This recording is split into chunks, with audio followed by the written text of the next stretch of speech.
Assalamualaikum warahmatullahi wabarakatuh. Perkenalkan, nama saya Feli Koldia, NIM 52, kelas 5B dari Prodi PG PAUD. Halo teman-teman dan bunda-bunda di rumah. Nah, pada kesempatan video kali ini saya akan membahas mengenai dampak penggunaan gadget terhadap perkembangan anak. Nah, seperti apa sih dampak penggunaan gadget itu terhadap perkembangan anak? Oke, sebelum lebih jauh kita harus kenal dulu nih, gadget itu apa sih? Nah, gadget itu adalah alat elektronik yang memiliki pembaharuan dari hari ke hari sehingga membuat hidup manusia itu menjadi lebih praktis dan lebih mudah. Siapa sih zaman sekarang yang tidak bisa menggunakan handphone, yang tidak bisa menggunakan gadget? Nah, zaman sekarang itu gadget itu tidak hanya digunakan oleh para pembisnis. Nah, biasanya kan gadget itu cuma digunakan oleh para pembisnis gitu ya, bunda-bunda dan teman-teman di rumah. Tapi sekarang itu gadget itu sudah dimiliki oleh semua kalangan, dari mulai lansia, remaja, dewasa, bahkan juga anak usia dini. Zaman sekarang itu sudah pintar sekali bermain gadget. Nah, padahal usianya harusnya belum cukup ya untuk menggunakan gadget seperti itu. Nah, kita juga harus tahu nih, anak usia dini itu siapa sih? Nah, anak usia dini adalah anak usia 0 sampai 6 tahun yang merupakan kelompok anak yang berada dalam masa proses pertumbuhan dan perkembangan yang bersifat. Peran ayah dan ibu itu sangat-sangat diperlukan dan orang tua memang harus benar-benar memperhatikan pertumbuhan anak pada masa golden age tersebut. Nah, kemudian pada zaman sekarang dimana kita hidup di zaman milenial ya ayah bunda, yang dimana teknologi itu sangat berkembang pesat dan kita sendiri juga tidak bisa menghindari adanya pengaruh-pengaruh dari teknologi tersebut.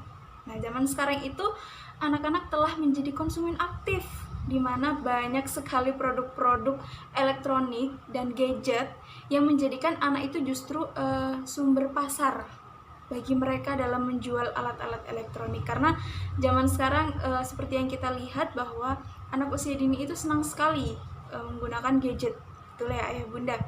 Nah, kemudian keadaan seperti sekarang ini, keadaan di era milenial ini, di era teknologi ini, itu justru menjadi tugas bagi orang tua, bagaimana orang tua itu bisa lebih kreatif dalam mendidik anak di rumah, menyediakan sarana prasarana bermain, belajar sesuai dengan usia anak, karena orang tua itu perannya sangat penting terutama di zaman teknologi ini agar anak itu bisa tetap dalam pengawasan meskipun mereka menggunakan gadget seperti itu, untuk membimbing anak, mengarahkan anak, mengajari anak bagaimana caranya menggunakan gadget, batasan-batasan dalam menggunakan gadget terutama bagi anak usia dini yang seharusnya justru mereka tidak menggunakan gadget karena memang waktunya mereka adalah bermain seperti itu.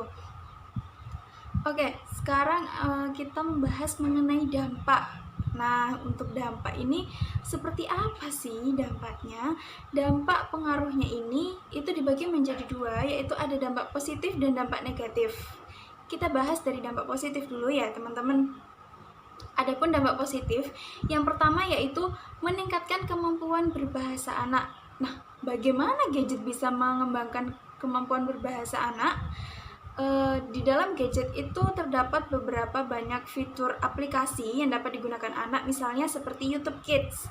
YouTube Kids itu kan di situ anak bisa melihat seperti cerita dongeng, atau orang tua bisa membacakan dongeng melalui gadget seperti itu. Jadi dengan anak mendengarkan kalimat-kalimat cerita, kalimat-kalimat dongeng dari gadget tersebut, itu bisa menambah kosakata anak dan juga bisa meningkatkan kemampuan berbahasa anak seperti itu. Kedua, mendukung keingintahuan anak. Kenapa bisa demikian?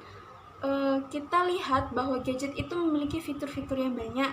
Nah, dengan melihat gadget, ingin tahu anak itu menjadi besar. Anak itu ingin tahu apa sih yang ada di dalam HP, apa sih yang ada di dalam gadget, serta ketika anak ditunjukkan video nih, misalnya ayah bunda di YouTube, nah anak itu akan semakin penasaran, selain video ini tuh ada video apa lagi yang bisa mereka lihat maksudnya. Kemudian yang ketiga adalah anak tidak gagap teknologi. Nah, jadi di era milenial ini sekali lagi saya katakan bahwa kita semua tidak bisa menghindari adanya perkembangan teknologi. Jadi mau tidak mau anak itu pasti tahu tentang gadget itu. Jadi kita sebagai orang tua bisa memperkenalkan itu kepada anak agar anak itu juga tidak gagap akan adanya teknologi seperti itu. Kemudian mendukung aspek akademis anak. Nah, dengan adanya internet, anak itu bisa mengakses ilmu pengetahuan apa yang ingin dia ketahui yang telah dia pelajari di sekolahnya tersebut. Nah, kemudian mengurangi rasa jenuh. Nah, ini biasanya anak setelah belajar itu kan capek, setelah belajar itu anak menjadi jenuh. Nah, dengan bermain game di HP, dengan bermain game di gadget atau melihat video di gadget, anak itu bisa mengurangi rasa jenuhnya setelah melakukan sesuatu sebelumnya, seperti itu. Nah, jadi sebenarnya dampak positif dari gadget ini bisa sekali orang tua manfaatkan untuk perkembangan anak, tapi tetap dengan batasan yang wajar, seperti itu. Oke, lanjut ke dampak negatif. Nah, ini yang seringkali membuat orang tua khawatir terhadap penggunaan gadget kepada anak, di mana hal itu bisa menimbulkan beberapa dampak negatif pada perkembangan anak. Oke, yang pertama, mengganggu pertumbuhan otak. Nah, ini perlu diketahui oleh ayah dan bunda di rumah bahwa usia 0 sampai 2 tahun itu pertumbuhan otak anak itu berjalan dengan cepat sampai dia berusia 20 tahun. Nah, di mana sejak kecil pertumbuhan otak anak itu dipengaruhi oleh lingkungan sekitarnya. Seperti itu. Yang kedua, stimulasi gadget yang berlebihan menyebabkan tantrum. Nah, kita perlu tahu dulu nih, apa sih tantrum itu? Tantrum adalah sebuah kemarahan atau amukan karena ketidakmampuannya seseorang dalam menyampaikan keinginannya melalui kalimat atau sebuah kata. Nah, itu biasanya dilakukan oleh anak. Nah, contohnya begini Bunda, mungkin lebih gampangnya untuk diingat. Ketika mungkin di rumah Bunda pernah ngalamin ketika anak fokus sekali bermain gadget, sangat fokus sekali bermain gadget, tiba-tiba gadgetnya diambil. Nah, itu anak akan menangis dan mengamuk. Nah, itulah yang dinamakan dengan tantrum. Makanya stimulasi yang berlebihan oleh gadget itu sangat tidak disarankan dan tidak baik untuk perkembangan anak. Nah, kemudian adalah dapat membatasi fisik. Nah, dapat membatasi fisik yang seperti apa ya? Nah, ketika anak itu terlalu sering bermain gadget, ketika anak itu terus-terusan fokus kepada gadget, maka anak itu akan mengurangi aktivitas fisiknya, dan itu akan menyebabkan keterlambatan perkembangan motorik dalam diri anak, seperti itu. Jadi jika memang ingin memberikan gadget kepada anak, itu harus dengan batasan waktu yang tepat. Kemudian kurang tidur. Nah, ini juga dapat menyebabkan kurang tidur kepada anak. Kenapa? Karena ketika anak itu menyukai suatu hal, maka dia akan menghiraukan yang lain. Jadi ketika anak misalnya fokus sekali bermain gadget, misalnya lagi nonton video yang lucu nih Bunda, terus anak merasa ngantuk, itu anak tidak akan menghiraukan rasa ngantuknya dan akan tetap melihat video tersebut, seperti itu, sehingga anak akan mengalami kurang tidur. Kemudian memiliki sifat agresif. Kenapa memiliki sifat agresif? Konten internet itu tidak bisa kita batasi, tapi setidaknya kita bisa mengawasi anak apa saja yang anak lihat. Nah, tapi ketika anak itu melihat sesuatu yang tidak seharusnya dia lihat, atau anak itu melihat sebuah konten yang seharusnya tidak dia lihat gitu, misalnya konten dengan tema kekerasan yang tidak sengaja anak lihat. Nah, jika itu tidak segera dihentikan, maka anak akan terus melihat itu dan anak akan meniru apa yang ada di dalam video tersebut, seperti itu. Kemudian proses belajar yang tidak berkelanjutan. Proses belajar yang tidak berkelanjutan. Apa sih maksudnya? Nah, maksudnya di sini adalah ketika anak tahu bahwa gadget itu merupakan hal yang praktis, apa-apa menjadi gampang ya kalau misalnya ada gadget. Nah, jadi di situ anak akan berpikir, anak tidak akan belajar lebih dalam, atau anak akan merasa bahwa semuanya akan lebih praktis jika ada gadget, sehingga mereka tidak ingin untuk melakukan hal-hal yang lebih daripada itu, seperti itu. Kemudian yang terakhir adalah gangguan pada mata. Nah, ini yang seringkali menjadi kekhawatiran terbesar bagi orang tua dengan adanya gangguan pada mata. Jadi, sebagai orang tua harus benar-benar mengawasi ketika anak itu bermain gadget, seperti itu. Nah, yang terakhir yaitu hal apa yang harus dilakukan oleh orang tua untuk meminimalisir dampak-dampak negatif tadi itu. Yang pertama, membatasi pemakaian gadget maksimal 2 jam. Nah, ini untuk orang tua yang seringkali menggunakan gadget sebagai solusi agar anak itu tidak menangis, agar anak itu tidak cengeng, agar anak tidak mengamuk.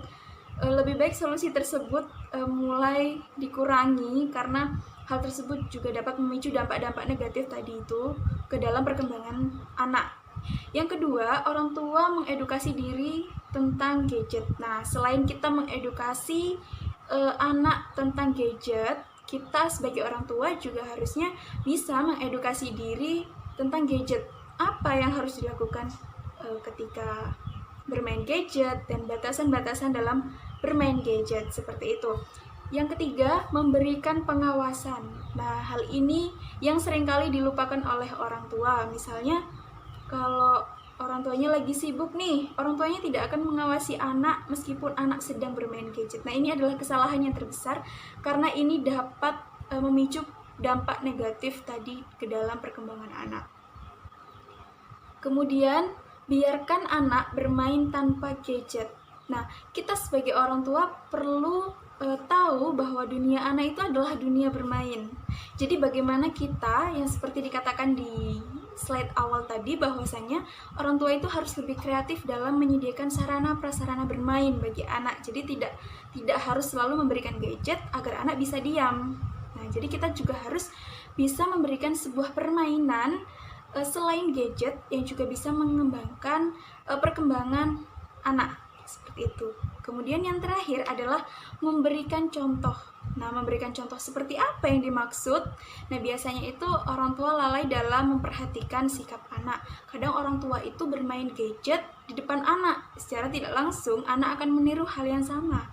Anak akan meniru apa yang dilakukan oleh orang tuanya. Jadi, kita juga harus memberikan contoh yang baik. Jika memang kita harus menggunakan gadget, kita harus bisa menghindar dari anak agar anak tidak melihat ketika kita sedang bermain gadget, seperti itu.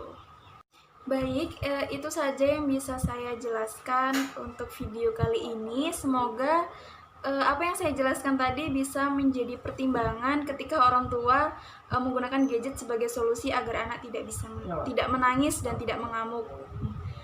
Terima kasih, kurang lebihnya mohon maaf. Wassalamualaikum warahmatullahi wabarakatuh.